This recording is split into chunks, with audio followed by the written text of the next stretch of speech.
Hi guys, so the next activity in Max's language section is parts of things, and I know that he does this, I think it's in science as well, but this is a little bit different.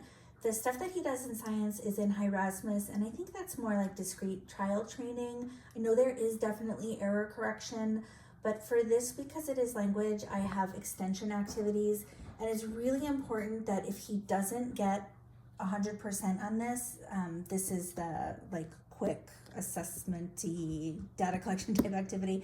It is really important for him to do at least one of these extension activities a day, because the whole point of this is to really kind of up Max's language input. I want him to really hear repetitive but and simple phrases and language based on the things we want him to learn. So what he would do during the first quick activity, you would just have him label the different parts. If you don't want to use the word bank as a prompt, that's fine. You can just cover it up. If you do want to use it, you can. And you would just say, Max, what's this part of the tree? What is this part of the tree? And same with the snowman.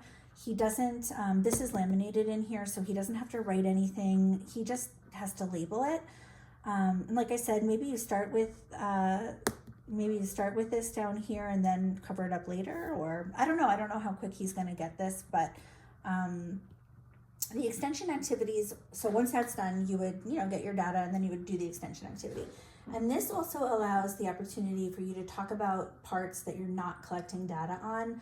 So like on the snowman, I think there's scarf, hat, and mouth, but the material that I have, it doesn't have anything about snowballs or snow or carrot nose, and it's totally okay if he labels those things too. In fact, I would want him, I would think, to say snow and snowballs for the snowman. And then for the tree, the extension activity, it allows you to give him different words for things. So on this, they have trunk and leaves and branches, but you can also talk about how the trunk is covered in bark, and branches can also be called limbs, tree limbs. And if you do the extension activity, it gives you an opportunity to talk about the seasons and how there's no leaves on the trees right now and why there's no leaves. So I wrote a little bit of a write-up, and then once you guys are like really solid with that, I can just erase the write-up just to kind of save paper.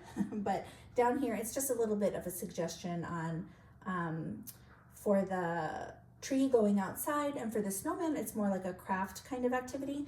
So over here is the butcher paper. I just think that's really easy, and then that kind of saves my computer paper.